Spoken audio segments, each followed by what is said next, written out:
Next item on today's agenda is an update from the Executive Director, Sandy Rich. Sandy? Thank you, Donald. I apologize if I'm droning on, but I'm giving you edited 3 months of comments. BERS received the Government Finance Officers Association Award for Excellence in Financial Reporting for their fiscal 2023 Annual Comprehensive Financial Report. It is our 38th such consecutive award. BERS was also identified as the 4th best funded municipal pension fund by the Equitable Institute. BERS actually funded percentage is 98.8% in fiscal year end 2023. Thank you, Mayor. The range of funding across Equitable published municipal plans varied from 113% to 21%. The 3 funds that are better funded than BERS are Detroit Municipal Employer Plan 1, Detroit Police and Fire Plan 1, and Houston Firefighters. For those who aren't familiar with it, Detroit went bankrupt a number of years ago, reestablished their pension systems. They're very small plans. So I'm taking the liberal speakers. We're actually number 2. Right. We're actually as adjusted. I mean, and for the record, fiscal 2024 ended June 30th. Sorry, I'm just getting to this now for you folks. Investment performance 10.55%, which translates approximately into 11.25% for the QPP because of the leverage factor behind the structure of our system. For comparison, CalPERS, the largest public pension fund in the country, reported a 9.3% annual return at June 2024. We compare quite well. We're doing a great job. Thank you very much, everyone.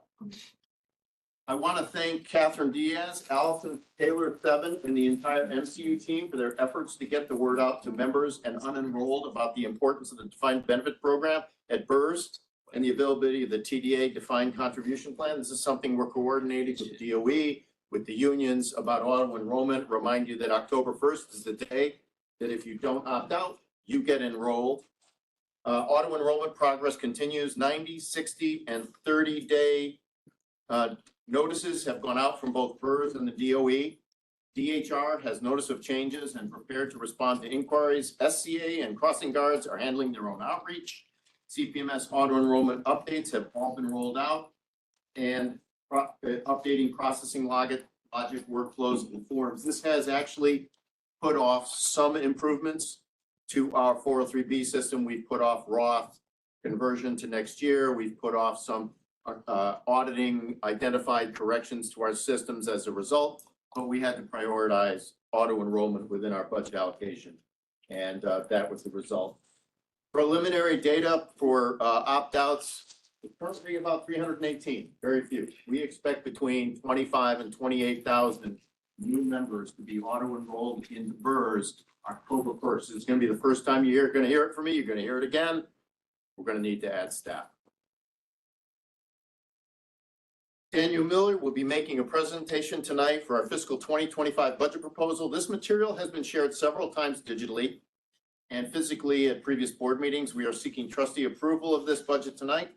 While our budget is not increasing significantly this fiscal year, you should expect increases both in fiscal year and potentially with an interim request for staff before the end of 2024. With the implementation of auto enrollment for BERS, it is possible that we will see a 70% or more increase in BERS membership and the resulting increase in demand for counseling, increased demands in our call center and member communications unit, and increases in transactions activity across operations, quality assurance, fiscal, and audit activity. This will translate into future requests for headcount to handle these demands. I tasked our key operational departments to look out 3 to 5 years and estimate staffing needs and to plan on making staffing requests 12 months ahead of any increase requirement to facilitate training. Yes. On privilege, we have a bunch of new people at the board. Maybe you could just briefly explain what happened with the auto enrollment change. Certainly. The New York City Board of Education system is one of 5 systems in New York City. You have fire, police, NYCBERS, teachers, and BERS. BERS represents the non-pedagogue employees of the DOE. Of those 5 systems, the other 4 systems, not BERS, are auto enrollment. you sign on to be a cop, a fireman, an employer who's covered by NYCBERS or a teacher, you are automatically enrolled in the pension system. BERS is opt-in. At the presentation of your initial employment, you should be offered the opportunity to enroll in BERS. It is not clear to me that I met with someone this morning who said they never heard of this in 2016 when they joined. So it's not clear that everyone knows about us. But working with the unions, thank you, Donald, who led this effort for 732 and the other unions in the city. 372.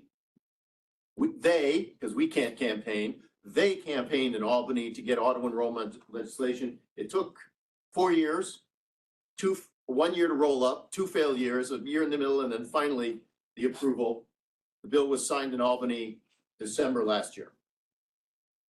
And what that does is automatically enroll any new employee and previous unenrolled. Yes, John? Yeah, just one point of clarification. NYCBERS is not auto enrollment for every title. There are over 60 plans. Certain plans, as a NYCBERS trustee, I can tell you certain plans require people to affirmatively opt in, but many of the plans are auto enrollment. I just want to make sure the record's clear. Yeah, I made a generalization because we do have some that are auto enrolled who are members of BERS too. So yeah, there's a mixture. I overgeneralized. Thank you, Mr.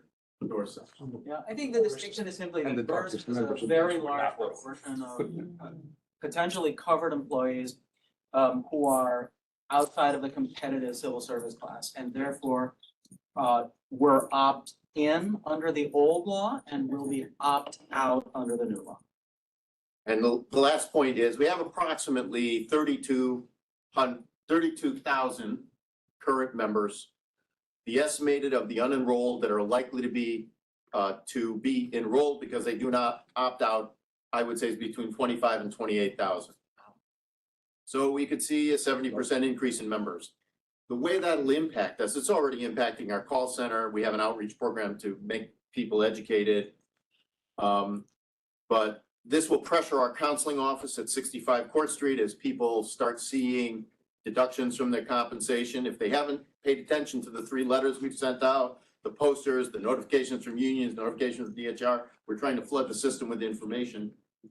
We fully expect to have a wave of people coming to us for the next 3 or 4 months, asking questions and learning more about what we offer, including things like getting their beneficiaries, offering contributions to the 403B sidecar, investment opportunities. There's going to be a lot of communication with a lot of new members over the next 3 to 15 months. 12 months after the auto enroll date, October 1st, new members will then have the ability to borrow against any contributions that are being made and buy prior service. There will be a lot of people buying prior service. This is going to drive our operations transactions, and we're going to see a jump in those. I would say 40 to 50% of those transactions. It'll scale up slowly because not everyone will be prepared to borrow or want to purchase SCP. But we are going to have a lot of pressure on our operations.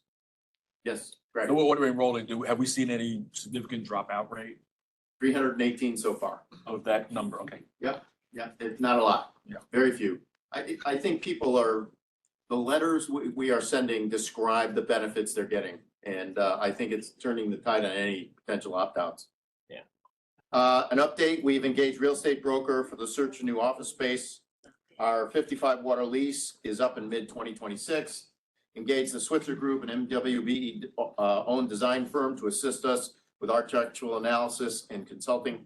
We have a good deal of work to do before we must worry and finalize a new lease, but I'd like to update you on some expectations. We expect secure long-term lease and we'll be planning on an increase in space and costs as we prepare for auto enrollment. Our current lease obligation is approximately $2.2 million per year. We could see that increase 50% based on markets, according to the consultant we hired. Invite you to the Bronx. What we found was that Brooklyn is the most expensive, Midtown's second, downtown's lowest. That's why we're here. That's why we're here. Lower than the- This was relatively inexpensive. You got an exceptionally good deal. Yeah, we got a really good deal here. Current needs right now. For people who don't know, we got this deal from a nearly bankrupt hedge fund who basically left all the furniture and everything but the server technology, all the refrigerators, everything you see, all technology you see, they just left. But now we own it? It's ours. Yeah, it's ours. Your building is owned by a pension fund, right? Retirement System of Alabama, brilliant men, people, sorry. I only know Dr. Bonner. Opportunities for trustee education, fiduciary investor symposium is September 18th to 20th. I actually consider this one of the best educational programs in the country. It's at Stanford University. The National Conference of Teachers Retirement has a conference in Atlanta, Georgia, October 5th through 8th. We generally don't attend that, although we are members of NCTR. NYCBERS has a public safety conference October 27th and 30th in Palm Springs, California. And in New York, the National Association of Securities Professionals New York chapter has their annual symposium. This is November 20th to 21st. The 20th is an evening event where they have a speaker, and the 21st is an all-day event in New York City. It's up Northern Midtown. And Karen Wong can assist with any arrangements you need to attend any of these conferences.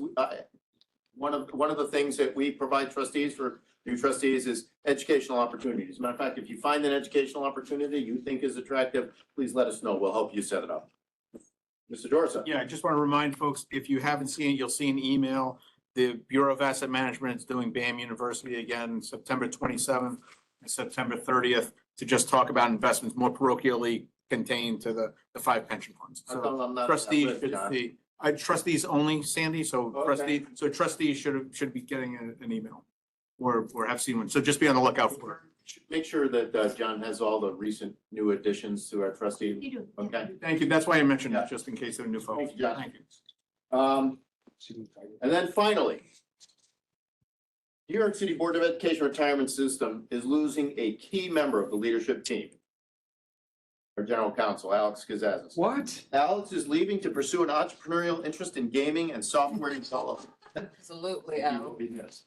Alex was one of the first individuals I met and trusted at BERS. He had impact across the agency, helping to drive the velocity administrative systems implementations, managing the governance of our agency, managing numerous legal activities of the agency, supporting our member elected trustees in securing the auto enrollment protections for the nearly 30,000 unenrolled employees of DOE qualified to be BERS members, and implementing new Secure 2.0 provisions, including Roth option for the TDA 403B sidecar investment option that will be a benefit to members through their retirement. I would list more, but we have work to do. In honor of Alex's impact on the agency and the leadership of BERS, I have created a new annual recognition, that of perfectly esteemed. This will be an annual recognition of individual members of the BERS leadership team, nominated by the team and awarded by the executive directors. Alex Kazazis is the first to receive this recognition and sets a lofty standard for future winners. Perfectly esteemed refers to a series of quotes from John Paul Jones that speaks to the leadership qualities required of a naval officer. This award parallels an annual leadership award given to Merrill Lynch senior executives by the Office of the CEO. I was a former Merrill Lynch investment banker. I'd like to read the award text for you. Nothing about going down with the ship. Qualifications of a naval officer. It is by no means enough that an officer of the Navy should be a capable mariner. He must be that, of course, but also a great deal more. He should be as well a gentleman of liberal education, refined manners, punctilious courtesy, and the nicest sense of personal honor. He should be the soul of tact, patience, justice, firmness, kindness, and charity. No meritorious act of a subordinate should escape his attention or be left to pass without its reward, even if that reward is only a word of approval. Conversely, he should not be blind to a single fault in any subordinate. Though at the same time, he should be quick and unfailing to distinguish error from malice, thoughtfulness from incompetency, and well-meant shortcomings from heedless or stupid blunder. In one word, every commander should seek to be constantly before him the great truth that to be well obeyed, he must be perfectly esteemed. Alex,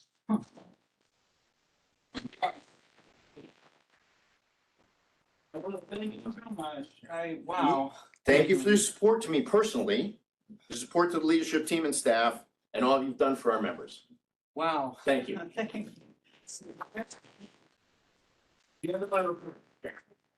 I'll just say like, just a moment. Some of you maybe don't know me very long, but I've been here for almost 15 years now. This really has been a home for me. It's been a family for me. You know, we've been through a lot here. It's been really an honor and a pleasure. It's not at all easy, you know, to walk away, but, you know, there are just some things that I want to pursue that I have to get to while I have the energy, the drive, and I don't want to look back with regrets. This has been really a great adventure and, like I said, a tremendous honor. I never knew when I started here as a temp that I would end up, you know, sticking around this long, being general counsel myself. But there was always, you know, more to do, and so it never seemed like the right time to leave because there was always, you know, more to be done. But you know, I think the time has come, and so I'd like to wish goodbye and good luck to all of you.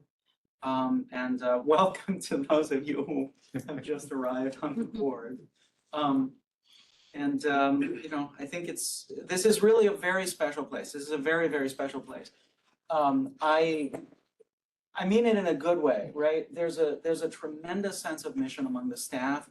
There's a relationship between the membership and the organization that I've never seen before in a government office. And I don't want to say anything about other government offices, but we've all been at some office where, you know, people, you know, make us wait forever and they're not very good to us. And BERS just has a very different culture. You know, especially starting with Maria and her team and Sally and her team, but really everybody here is extremely mission-centric. We really have a meaningful relationship, I think, with the membership, and this makes this place stand out. And that kept me here much longer than I had ever planned. So thank you. Even though you know, back in Greece, I was an army officer, not a naval officer. Well, that's But, tough. That's tough. Maryland's executives were Marines and naval officers, so that's the way they went. Anyway, you really surprised me here, Sandy, but thank you so much. Thanks for everything. Thank you so much. Thank you. So I have a question, Sandy. Yes. Speaking of membership, just briefly, did you say that the crossing guards are responsible for their own outreach? Yes. Are we tracking that? Are they good at it? Like, what do you, how? Well, I think, Sandy, you mean the we are, NYCBERS. not frustrated. They are responsible, the police are responsible for the crossing guards. And the crossing guards, they manage that relationship. So, yeah, we're supporting them with everything they need. Yeah, And- if I may, there are different privacy standards that they follow at One Police Plaza. Basically, they don't want to share data with us. Yeah. Yeah, that sounded a They little. have their own, because they have their own procedures and, you know, Yeah. we work with their procedures. So what is CSA? And- Did you say that before? SCA. SCA. School construction. Sorry. Okay, so it's that level of transparency that becomes problemsome. Because Yeah. these are folks that are in our community, these are us, right? And again, just representing the board and so on and so forth. So I hope that it's understood that it's not about them separating. I don't know how we need to find out like the effectiveness of that, because we talk about the most vulnerable and the least paid workers. We're talking about something very specific now. And I'm hoping that we can follow up, at least track how effective that is. Has that been done in the past? Right? So. I think we'll be able to track it through the counseling center. We'll see waves of inquiry. Yeah. No, I was going to chime in as the vice president that represents the crew crossing guards and some of the members.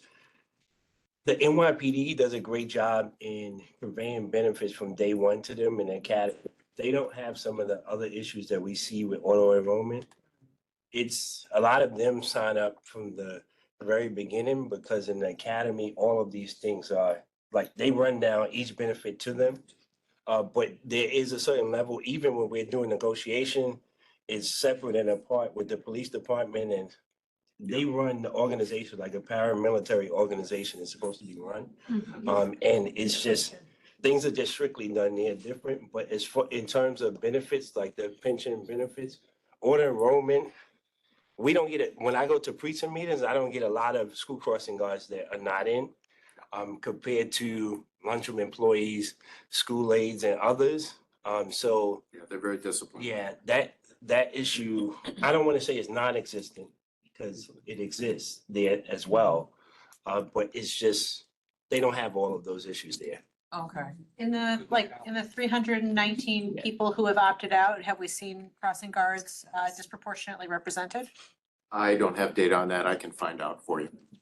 That was gonna be my next question. How, like, again, in marketing, you tap somebody 7 times. So to get 3 letters, I'm like, you have 4 more times to either find out, like, if, you know, because again, I mean, again, you can track the patterns of why people disengage.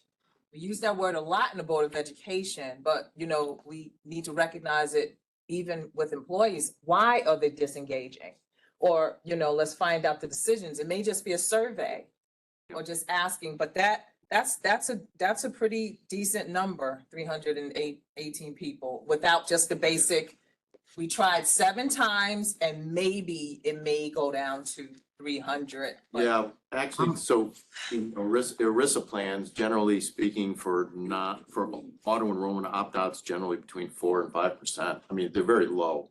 So actually, the fact that we have 318 of almost 30,000, it's like no one's opting out. It's like, Right. yeah. And what I'll do is I'll talk to Sally Rivera. I will find out how many times it did, because we're reaching out, DOE is reaching out, DHR is reaching out, unions are reaching out. I mean, we're trying to surround this population of people with as many people talking to them and sending them information as possible. So Right. I will ask Sally to do an analysis of how often the average person is reached out to. That's a good question. And we won't be able to, it'll be too late to talk about that. at the Andy, next it's been board 6 meeting, times. But I'll get the answer for the trustees Andy, it's about been that. 6 I times. appreciate that. Yeah. My last question is because, again, there are patterns, right? Super interested in who is taking out against their retirement, why? Is there certain monies that need to be available? Because these are like really, Yep. they're not making a lot. And so what situation is creating or the causes of someone not opting? We have to find those type of answers out. Yeah, we generally don't ask the question of why people are borrowing against their balances.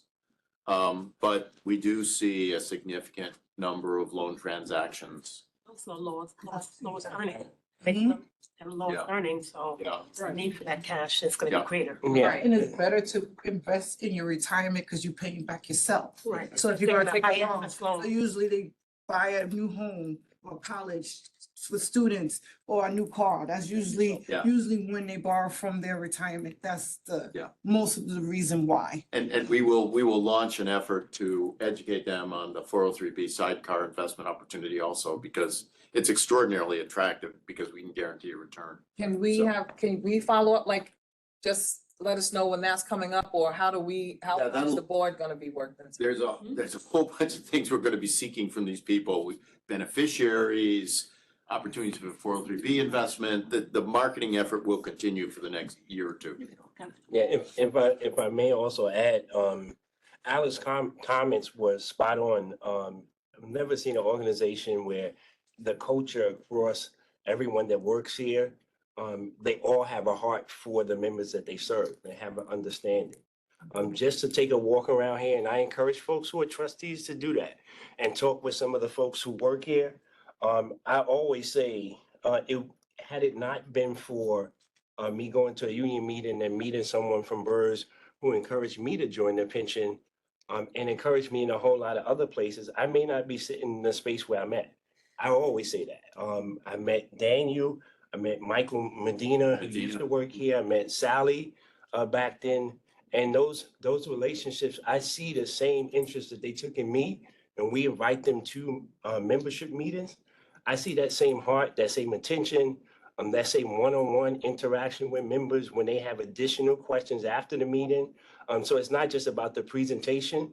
They take time afterwards. I've sat where they've spoken to members separately, one-on-one, hours after the meeting was over, right? That attention, I never seen anything like that anywhere else. So I recognize we're already after 5 but I think you raised a really good point. Would it be possible, and I don't believe that this requires a quorum, but to have a pension seminar for the trustees? I mean, there's enough of us to fill a room, right? That we would get the access to a trainer the same way that a member would, because that may help.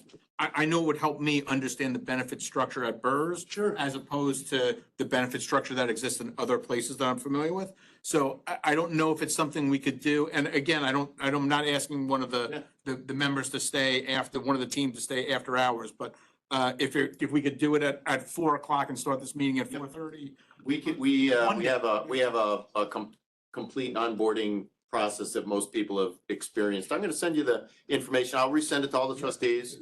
It involves video, PowerPoint, a number of memos, access to a digital book on how to be a trustee.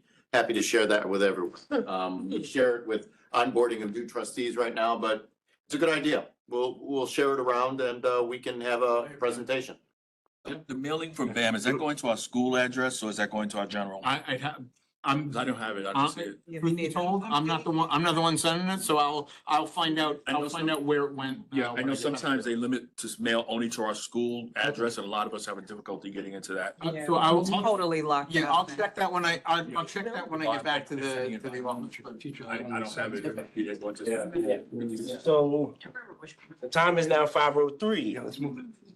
Thank you, Sandy, for your Thank you. remarks. Thank you for your report. Thank you, Alex, for your service. Thank you, Alex. Thank you.